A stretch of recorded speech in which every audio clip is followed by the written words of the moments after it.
Kisah nyata horor pesugihan warung kari domba duo maut. Di suatu sore yang hangat di awal tahun 2023, suasana di Jakarta sangat kontras dengan daerah asal dua sahabat, Jovan dan Rian, yang terletak di Sukabumi. Di tengah hiruk-pikuk kota metropolitan ini, mereka tiba dengan harapan baru yang berkilau di mata mereka. Keduanya, berusia 28 tahun, memiliki semangat tinggi untuk meraih impian mereka, meskipun mereka membawa beban masa lalu yang cukup berat. Jovan, dengan kulit sawo matang dan rambut hitam legam yang selalu tersisir rapi, adalah sosok yang pemikir dan realistis. Sementara Rian, dengan senyum ceria dan rambut ikal yang kadang terlihat berantakan, selalu mampu menghibur Jovan dalam masa-masa sulit. Setelah perjalanan panjang yang melelahkan, mereka berdua melangkah ke Jakarta dengan rasa cemas dan bersemangat. Mereka meninggalkan Sukabumi, tempat di mana mereka tumbuh dan belajar tentang kehidupan, setelah mengalami kesulitan ekonomi yang berkepanjangan. Ayah mereka, seorang petani, kehilangan lahan karena bencana alam, sementara ibu mereka berjuang keras untuk memenuhi kebutuhan sehari-hari. Keterbatasan itu menjadi pendorong bagi mereka untuk mencari peluang baru di ibu kota. Mereka berdua memiliki rencana ambisius untuk membuka usaha kecil-kecilan, berjualan kari domba. Kari domba yang mereka buat terkenal lezat, dengan cita rasa yang kaya berkat resep turun-temurun dari nenek mereka. Mereka yakin, dengan sedikit usaha dan kreativitas, mereka bisa menarik perhatian warga Jakarta yang selalu mencari makanan baru. Setelah beberapa hari berkeliling, mereka akhirnya menemukan sebuah rumah kontrakan sederhana di daerah Buaran. Rumah itu terlihat biasa saja dari luar, dengan dinding berwarna putih yang mulai pudar dan atap genteng merah yang sedikit berkarat. Namun, harganya yang cukup murah, hanya 6 juta rupiah untuk 6 bulan, membuat mereka tergoda. Mereka berdua sepakat untuk menempati rumah itu demi memulai usaha mereka. Begitu mereka memasuki rumah tersebut, suasana terasa sedikit aneh. Dinding-dindingnya seolah menyimpan banyak kisah, dan ada kesan sunyi yang membuat mereka merinding. Meskipun demikian, mereka berusaha untuk tidak terpengaruh. Jovan dan Rian segera membersihkan rumah itu, mengeluarkan barang-barang lama yang ditinggalkan pemilik sebelumnya, dan menata ruang untuk dapur kecil mereka. Mereka bertekad untuk membuat rumah itu menjadi tempat yang nyaman, di mana mereka bisa berkreasi dan menjual kari domba yang lezat. Malam pertama di rumah baru dimulai dengan suasana harapan. Mereka memasak kari domba dengan penuh semangat, mencampurkan rempah-rempah pilihan dan daging domba segar. Aroma menggugah selera menyebar ke seluruh rumah, membuat mereka merasa optimis tentang masa depan. Namun, saat malam mulai merambat, suasana berubah. Sementara Jovan menikmati cita rasa masakan mereka, Rian tiba-tiba terdiam. Dia merasakan ketidaknyamanan yang aneh, seolah ada sesuatu yang mengawasi mereka. "Jovan, aku merasa ada yang tidak beres di sini," katanya, suaranya bergetar. Jovan, yang awalnya tidak percaya, mulai merasakan ketegangan di udara. Mereka berdua memutuskan untuk beristirahat, berharap bahwa keesokan harinya akan membawa energi baru. Namun, saat malam semakin larut, Rian mulai mengeluh tentang pusing dan mual. Ketika dia terjatuh ke lantai, Jovan berlari untuk membantunya. Rian terkulai dan matanya tampak kosong, seolah roh lain merasuki tubuhnya. Dalam keadaan setengah sadar, Rian mulai berbicara dengan suara yang bukan miliknya, mengucapkan kata-kata yang tidak bisa dipahami oleh Jovan. Kekhawatiran mulai menyelimuti Jovan. Dia berusaha menenangkan Rian, tetapi saat itu, suara melengking seorang wanita terdengar dari ruangan kosong di sebelah. Suara itu membuat bulu kuduk Jovan merinding. Dalam kegelapan malam, dia bisa merasakan kehadiran yang tidak terlihat, sesuatu yang tidak bisa dijelaskan dengan logika. Malam itu, harapan mereka mulai pudar, digantikan oleh rasa takut yang tak terperikan. Dengan perasaan yang campur aduk, Jovan bertekad untuk mencari tahu apa yang terjadi. Dia tahu, di balik setiap kegelapan, selalu ada cahaya. Namun, dia juga merasakan bahwa perjalanan mereka baru saja dimulai, dan tantangan yang menanti di depan tidak akan mudah. Disinilah kisah mereka dimulai, di tengah bayangan dan misteri yang mengintai di balik dinding rumah kontrakan yang mereka sewa. Malam pertama di rumah baru itu, seolah menjadi awal dari sebuah kisah kelam yang tak terduga.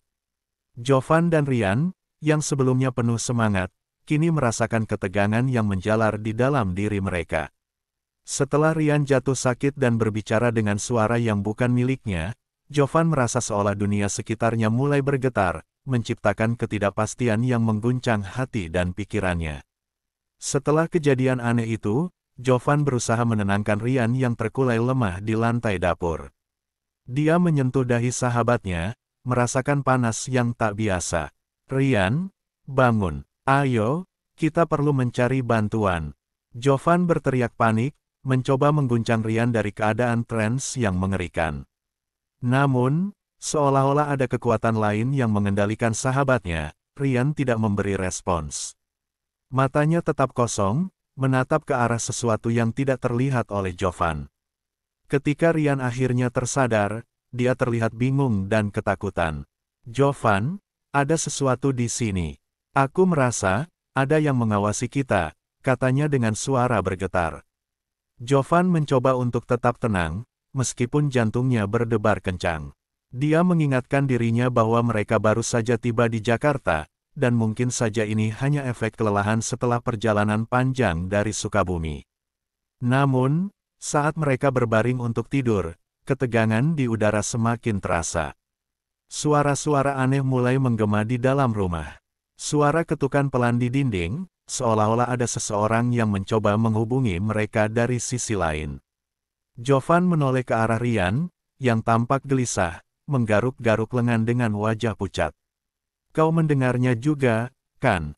tanya Jovan, berusaha mencari kepastian. Ryan mengangguk, dan mereka berdua saling bertukar tatapan, perasaan takut menyelimuti. Di luar, angin bertiup kencang, menerpa jendela dan mengeluarkan suara berderak yang membuat suasana semakin mencekam. Jovan berusaha meyakinkan dirinya bahwa semua ini hanya khayalan akibat kelelahan dan ketegangan. Namun, saat dia menutup mata, bayangan-bayangan menyeramkan mulai menghampirinya. Keesokan harinya, Ryan masih tampak tidak berdaya. Dia mengalami pusing yang berkepanjangan, dan Jovan memutuskan untuk tidak membuka usaha mereka pada hari itu. Mereka duduk di teras rumah, mencoba memulihkan diri. Di antara percakapan, Ryan mengungkapkan perasaannya. "Jovan, aku merasa kita harus pergi dari sini. Ada sesuatu yang tidak beres," katanya dengan suara rendah. Namun, Jovan, meskipun merasa cemas, berusaha meyakinkan Ryan bahwa mereka harus bertahan. "Kita belum bisa menyerah. Kita sudah berkorban banyak untuk datang ke sini. Kari domba kita akan sukses, percayalah," jawab Jovan, berusaha menanamkan harapan di dalam hati sahabatnya. Hari itu berlalu dengan lambat. Mereka menghabiskan waktu di luar rumah, berusaha mengalihkan pikiran dari kejadian malam sebelumnya. Namun, saat malam kembali tiba, ketegangan itu kembali menyelimuti mereka. Jovan berusaha untuk tetap optimis, tetapi Ryan semakin gelisah. "Aku tidak bisa tidur, Jovan. Aku merasa ada sesuatu di sini yang menginginkan kita," katanya sambil menggigit kuku. Malam kedua menjadi lebih mengerikan. Ketika mereka berdua berusaha tidur, suara wanita menyanyi kembali terdengar dari ruangan kosong di sebelah. Suara itu melengking lembut, namun menimbulkan rasa ngeri di hati mereka. Ryan bangkit dari tempat tidur, matanya lebar dan ketakutan. "Jovan, kita tidak bisa tinggal di sini. Kita harus pergi sekarang," teriaknya, suaranya penuh kepanikan. Jovan merasa terjebak antara rasa tanggung jawab dan ketakutan. Dia tahu bahwa mereka harus mencari solusi untuk masalah ini.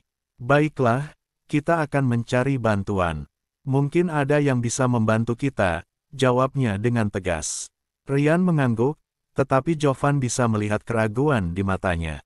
Keesokan harinya, mereka memutuskan untuk mencari seorang spiritualis yang dikenal di komunitas mereka. Jovan mendengar tentang seorang dukun yang memiliki kemampuan untuk mendeteksi entitas gaib dan membantu orang-orang yang mengalami gangguan. Dengan penuh harapan, mereka berangkat menuju tempat yang direkomendasikan. Setelah melewati jalan-jalan yang sibuk dan ramai, mereka tiba di sebuah rumah kecil yang dikelilingi oleh tanaman hijau. Seorang wanita tua dengan rambut putih dan mata tajam menyambut mereka. "Apa yang kalian cari, anak-anak?" tanyanya dengan suara lembut namun penuh wibawa. Jovan menjelaskan situasi yang mereka hadapi, tentang suara-suara aneh dan pengalaman Ryan yang tidak biasa. Wanita itu mendengarkan dengan seksama, lalu mengangguk. "Kalian telah memasuki tempat yang memiliki sejarah kelam. Ini mungkin bekas tempat pesugihan. Ada entitas yang masih tinggal di sini, mencari korban baru," katanya dengan nada serius. Jovan dan Ryan saling berpandangan, jantung mereka berdebar kencang. Mereka tidak siap mendengar kebenaran itu. "Demi keselamatan kalian, kita perlu melakukan ritual pembersihan," lanjut wanita itu. Jovan merasa harapan mulai tumbuh kembali. Mungkin ini adalah jalan keluar dari masalah yang mereka hadapi. Namun, di dalam hati Ryan, keraguan terus menggerogoti. Apakah langkah ini akan menyelamatkan mereka, atau justru membawa mereka lebih dalam ke dalam kegelapan yang mengintai? Dengan perasaan campur aduk, mereka mengikuti wanita itu ke dalam rumah kecilnya, bersiap menghadapi ritual yang akan menentukan nasib mereka di Jakarta. Ketegangan semakin meningkat saat mereka menyadari bahwa langkah yang mereka ambil mungkin tidak hanya akan mengubah hidup mereka, tetapi juga mengungkap kegelapan yang selama ini tersembunyi di balik bayangan. Setelah percakapan menegangkan dengan wanita spiritualis, Jovan dan Ryan kembali ke rumah kontrakan mereka dengan perasaan campur aduk.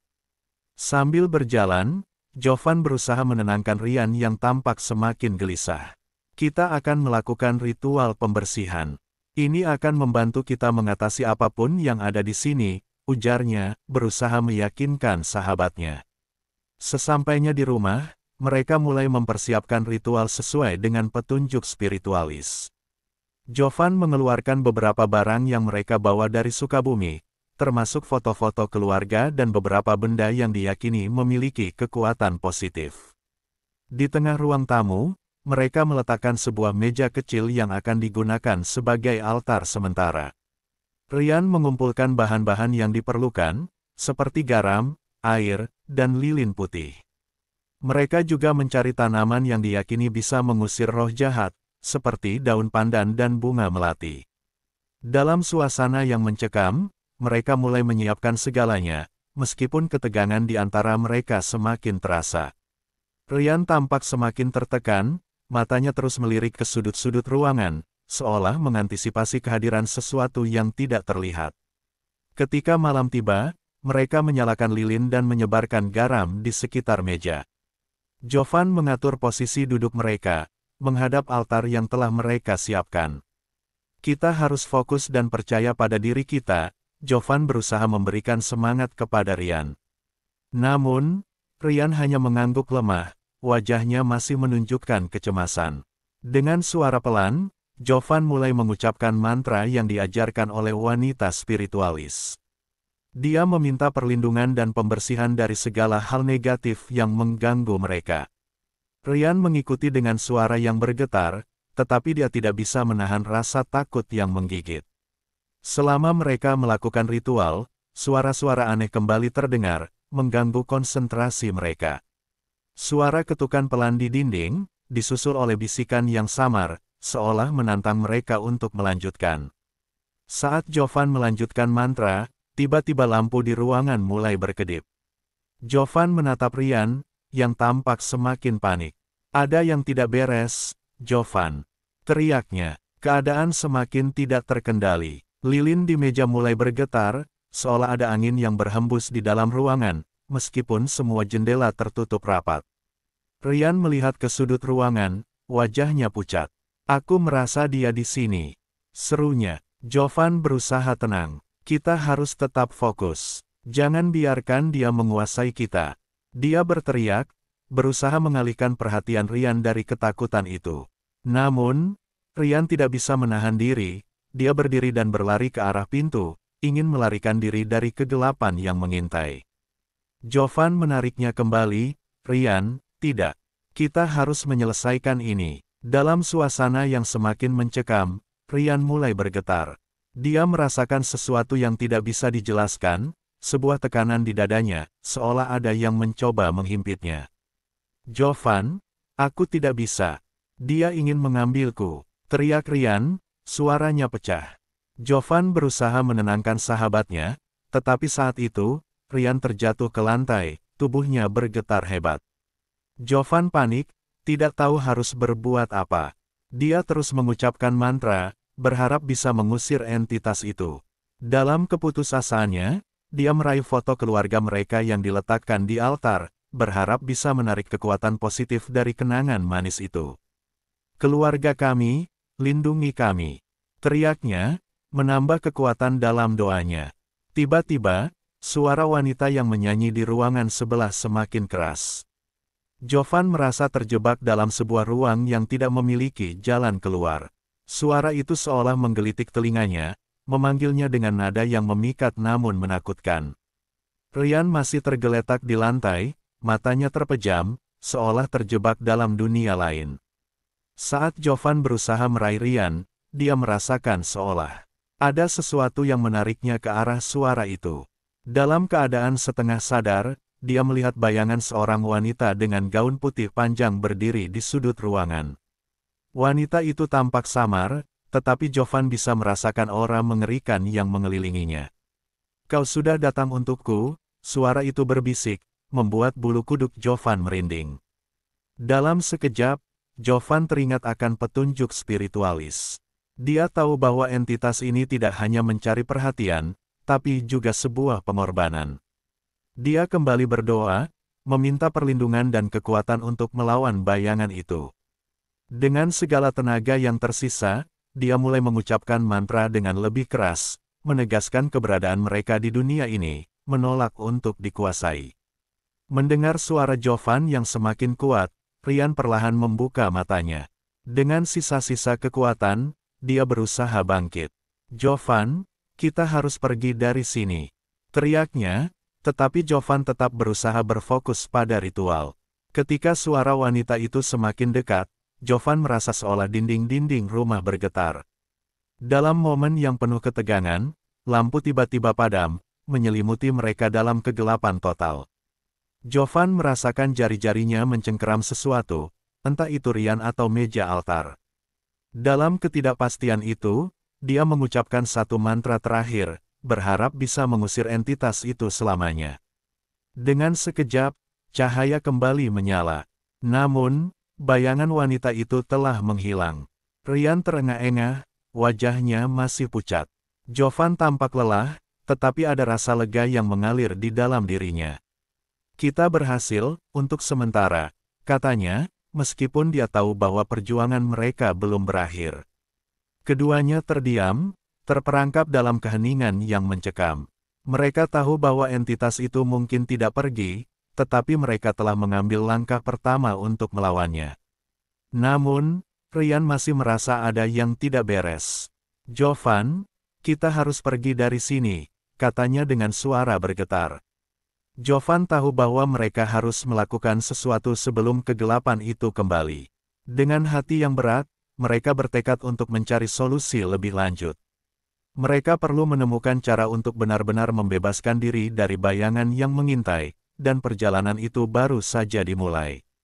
Ketegangan di antara mereka semakin meningkat, karena mereka menyadari bahwa ketidakpastian ini akan terus menghantui mereka, dan kehadiran entitas itu mungkin tidak pernah benar-benar hilang. Setelah malam yang penuh ketegangan dan ketidakpastian, Jovan dan Ryan duduk di teras rumah kontrakan mereka, mencoba mencerna apa yang baru saja terjadi. Ryan masih tampak pucat, dan Jovan bisa melihat bahwa sahabatnya terjebak dalam ketakutan. "Jovan, kita tidak bisa tinggal di sini lebih lama lagi. Aku merasa dia masih mengawasi kita," Ryan bersuara, suaranya bergetar. Jovan mengangguk, merasakan kebenaran dalam kata-kata Ryan. Namun, mereka tidak memiliki pilihan lain, mereka harus mencari cara untuk mengakhiri masalah ini.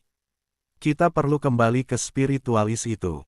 Mungkin dia bisa memberi kita solusi yang lebih baik," jawab Jovan, berusaha menanamkan harapan di hati Ryan. Setelah mendapatkan alamat dari wanita spiritualis itu, mereka berangkat dengan penuh harapan dan ketakutan. Jalanan Jakarta yang ramai dan bising terasa semakin menakutkan saat gelap menyelimuti kota. Di dalam taksi, Rian duduk di samping Jovan, kepalanya tertunduk, seolah menghindari tatapan luar. Apa yang akan dia katakan tentang semua ini? Tanya Rian, nada suaranya penuh keraguan. Setelah menempuh perjalanan yang melelahkan, mereka tiba di rumah spiritualis. Rumah itu tampak lebih tua dari yang mereka ingat, dengan dinding kayu yang berderit dan halaman yang dipenuhi tanaman liar. Jovan mengetuk pintu dengan hati berdebar. Setelah beberapa saat, wanita tua itu membuka pintu, matanya tajam, seolah bisa membaca ketakutan yang ada di dalam diri mereka. "Mengapa kalian kembali?" tanyanya, suaranya tenang tetapi penuh kepastian. Jovan dan Rian menjelaskan semua yang telah terjadi sejak ritual pertama mereka, dari suara aneh hingga penampakan wanita yang menakutkan. Wanita spiritualis itu mendengarkan dengan seksama. "Kalian telah terikat dengan entitas yang kuat. Ritual pembersihan awal hanya mengusirnya sementara. Dia mencium aroma ketakutan dari kalian dan akan terus mengejar," jelasnya, nada suaranya kini lebih serius. "Kita perlu melakukan ritual yang lebih dalam dan lebih kuat. Ini akan membutuhkan keberanian dari kalian." Jovan merasakan jantungnya berdegup kencang. "Apa yang harus kita lakukan?" tanyanya, berusaha tetap tenang. Wanita itu menjelaskan bahwa mereka perlu mempersiapkan beberapa benda khusus untuk membantu mengikat entitas itu dan memisahkannya dari kehidupan mereka. Dia meminta mereka untuk membawa beberapa benda pribadi yang memiliki makna emosional, seperti foto, surat, atau barang-barang yang bisa mengikat kenangan positif. Sebagai persiapan, mereka diberi instruksi untuk mengumpulkan bahan-bahan lain, garam laut, lilin hitam, dan rempah-rempah tertentu yang diyakini bisa menetralkan energi negatif. Selain itu, mereka juga diminta untuk menyiapkan tempat yang layak untuk ritual, jauh dari gangguan dan interferensi. Jovan dan Rian kembali ke rumah dengan perasaan baru, campuran antara ketakutan dan harapan. Malam itu, mereka mempersiapkan segala sesuatunya di dalam rumah.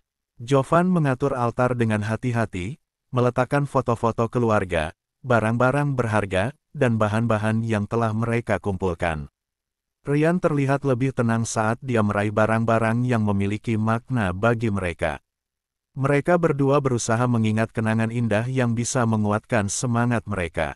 Ketika ritual dimulai, suasana di dalam ruangan kembali mencekam. Jovan memimpin, mengucapkan mantra yang diajarkan oleh wanita spiritualis dengan suara teguh. "Kami datang dengan niat baik, untuk mengusir segala sesuatu yang tidak diinginkan dari hidup kami," katanya, menatap Rian yang berada di sampingnya. Rian mengangguk, berusaha menahan rasa takut yang menggerogoti. Namun, ketika mereka mulai, suara ketukan kembali terdengar, lebih keras dan lebih jelas dari sebelumnya. Rian merasa tertekan, dan Jovan bisa melihat ketegangan kembali menguasai. "Sahabatnya, Jovan, dia di sini. Aku merasakannya," Rian berteriak, matanya lebar dan penuh ketakutan.